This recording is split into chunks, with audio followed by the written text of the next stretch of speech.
kad tikrai keliausiu šią kelionę, sužinojau turbūt likus 2 dienom iki to pirmadienio, kada pakilau iš Vilniaus oro uosto į Amsterdamą, o bilietus turėjau jau nuo praėjusio pavasario, taip kad daugiau nei pusę metų laukiu šios kelionės ir neslėpsiu, galvojau, ar vykti ar nevykti. Visgi nusprendžiau vykti, nes nesinorėjo palikti tokio šanso nukeliauti ten, kur turbūt labai mažai lietuvių yra buvę ir kur turbūt net nenukeliausiu visą likusį savo gyvenimą. Kelionė prasidėjo su tokiu skubotu pasiruošimu ir ne taip nuosekliai, kaip vykdavo kitos kelionės. Kada laukdavai tos akimirkos, kada pakyli lėktuvu ir gali jaustis ramus. Šiuo atveju viskas vyko per skubėjimą, nes, kaip ir sakiau, likus tik 2 dienom sužinojau, kad taip, aš iki galo turiu visą savo įrangą ir galiu skristi ir tikrai bus bent jau įdomu man Palau saloje.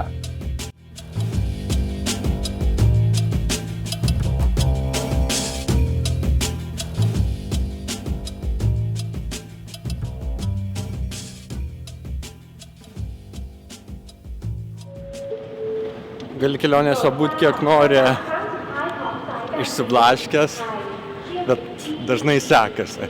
Pavyzdžiui, Amsterdame palikau telefoną, grįžau, radau ant kėdės. Dabar pusiaukelėj į persėdimą į Taipėjų. Prisiminiau, kad lėktuve palikau droną. Bėgau atgal ir ant vartų sutikau žmogų, kuris surinkęs visus lėktuvo daiktus, nešė kažkur ir pavyko atgauti droną.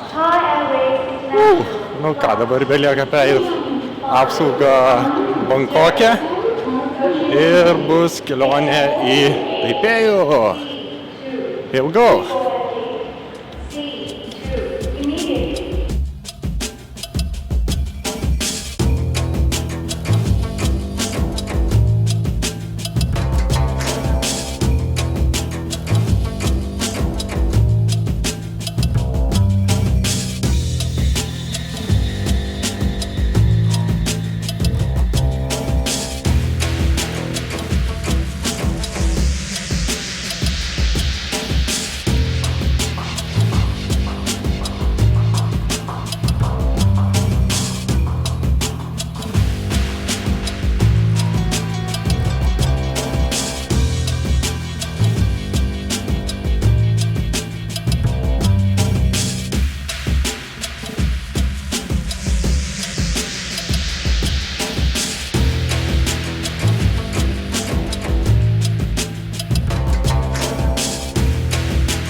Bye.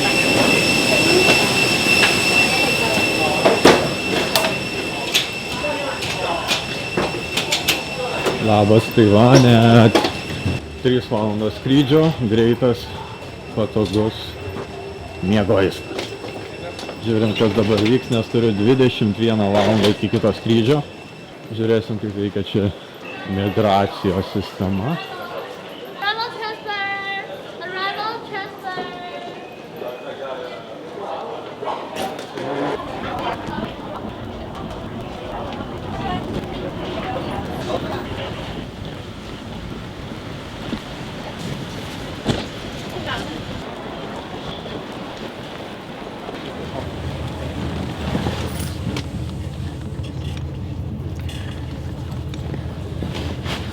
Po gana trumpo sustojimo Bankoke, Taivanas.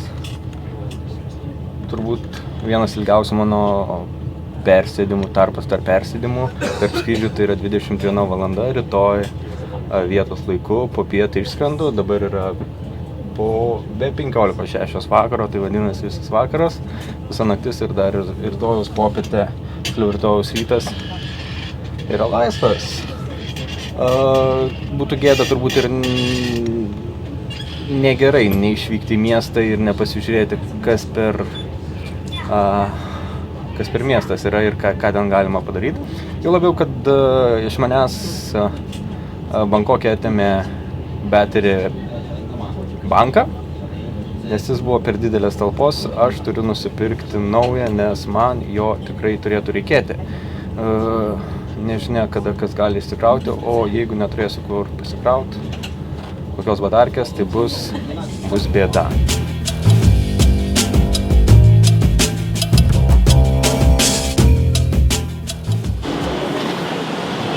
Valandą truko kelionė iš oro uosto į Taipėjaus pagrindinę stotį ir turbūt visą valandą galvojau, ar aš palikau telefoną oro uoste, ar įsidėjau kuprinę, kuri buvo bagažo skyriuje ir negalėjau patikrinti. Amsterdame jau palikau telefoną ir bėgau atgal ir radau ten, kur palikau, kas buvo labai keista, bet pradžiugino. Šį kartą irgi sėkmėje man nusišypsojo, radau kuprinį, nors buvau tikras, kad jį palikau persirengdamas į vasarinius rūbus. Kas keista čia, kad daug kas vilki pūkinės, striukės, kepurės, pirštinės. Kuomet tai pamačiau oro uoste, paklausiau informacijos, kiek pas jūs yra temperatūros, nes man atrodo, kad čia pas jūs žiema, tai pagal tai, kaip žmonės apsirengia. Pasakė, +21, +22 turėtų būti vakare, tai šokau iš šortus, nors yra vėjuota, bet nėra šalta, tai viskas okei. Aš manau, kad tas kelias valandas, kurias praleisiu čia, ieškodamas kažko savo įdomesnio, aš tikrai neperšalsiu. Statymus pasirinkti ir kaip fotografuoti. Šiuo atveju galime du variantai, kadangi dangus yra apšviečiamas vaizdas, viso bandau kelti iki šiuo atveju 80 000, kad matytumėt, kaip atrodo esant tokiam, kaip atrodo visas vaizdas, nes prie visos 100 matote tokią. Taigi, vienas iš variantų yra tiesiog, jeigu keliaujame kažkur toli nuo Lietuvos, dažnas iš mūsų nori pasiekti tikslą kuo greičiau, kad tie persėdimai tarp jungiamųjų skrydžių būtų kuo trumpesni ir kad kuo greičiau atsidurtumėt toj galutiniai stoteliai. Bet kartais pasiseka ir tie tarpai būna ne valanda, ne 2, o beveik visa para. O tai reiškia, kad atsiranda galimybė išlysti į miestą ir pasižiūrėti, kaip čia gyvena. Šiuo atveju man irgi labai pasisekė, nes Taipėjuje aš praleidau kol kas pusiaudienį, bet dar liko visa naktis ir rytojaus pusiaudienis, 21 valanda tarp skrydžių ir ką daugiau veikti, nei sėdėti oro uoste, tai yra keliauti į miestą. Nors ši diena prasidėjo ne itin gerai, visų pirma, tęsiant paliktų daiktų temą, tai Amsterdame palikau telefoną oro uoste, nusileidęs Bankokė lėktuve palikau droną, nesupratau kaip, bet po kokių 20 minučių suvokiau, kad aš vaikštau be drono rankose. Po to taip pat Bankokė iš manęs atėmė Battery tanką, kuris kelionės labai naudingas, nes ten buvo užrašyta, jog jo talpa yra 50 000 mAh, o jie leidžia tik 3-2 tūkstančius prasinešti. 3 metus vežiojausi po visą pasaulį, Bankokė tas nepraėjo. Jie jį atėmė, išmetė ir alternatyvą siūlė nueiti pasidaryti iš naujo check-iną, įsidėti jį į bagažą ir taip keliauti toliau. Pabandžiau tą padaryti, bet pasirodo, kad išeičiau ir pasidaryčiau check-iną, man reikėjo gauti vizą, nes aš išeinu iš iš oro uosto formaliai ir tam reikia vizos. Šiandien yra lapkričio 29-oji Tailande nuo gruodžio 1-osios, tai yra po 2 dienų formaliai ten bus galima gauti vizą nemokamai. Nepasisekė. Tai čia vienas dalykas ir po tokių nesėkmių diena baigėsi visai gerai, nes Taipėjus pasirodė pakankamai įdomus ir draugiškas miestas. Atvažiavau čia jau su temus, tiesa važiuojant autobuse pasigėdau savo telefono ir galvojau, kad jį vėlgi palikau oro uoste, persirengdamas ir pasidėjęs ant lentynėlės telefoną palikau, o kuprinę užsidėjęs išėjau. Bet tas nepavyko ir šiuo atveju viskas baigėsi laimingai, telefonas pas mane. Taigi, vakaras, čia jau vidurnaktis, daugelis miega, Lietuvoje dar tik tai pavakare ir kažkaip jaučiuosi pakankamai išvaliai. Antra diena kelionių, vis dar Lietuvos laiko juosta jaučiasi ir šiuo atveju netgi tai yra labai gerai.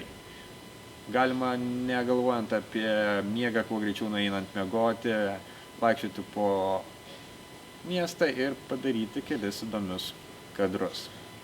Liko lygiai 3 savaitės nuotykių ir galima sakyti, kad tie nuotykiai tik prasidės. Pagal tai, kaip aš nusiteikęs praleisti ateinančias 3 savaitės, atrodo, kad bus įdomu. Jokio interneto, jokio patogumo, jokio telefono, ten ryšio tiesiog nebus. Žiūrėsime, kaip galima išgyventi ir pasidžiaugti garsais, kurie sklinda iš dangaus. Negriaudė, lėktuvas skrenda. Kaip galima galbūt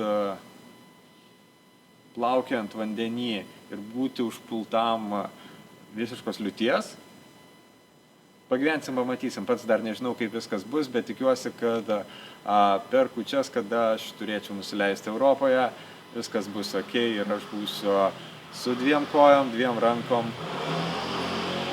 ir su bent 80% atsivežtų daiktų. Nebūsiu nieko išmėtęs, nebūsiu nieko paskandinęs, ar viskas man veiks.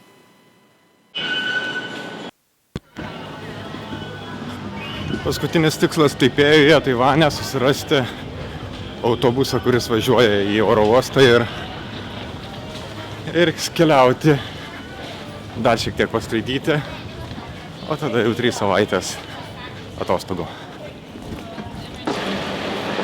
Į oro uostą važiuoja autobusai bent jau kas 10 minučių dienos metu, tai šitą eilę turėtų labai greitai ištirpti ir bus kelionė į oro uostą. Atrodo, matau žmonės, su kuriais vakar keliavau į Taipėją. Kažkodėl atrodo, kad kartu ir tęsim kelionę iki galutinės stotelės.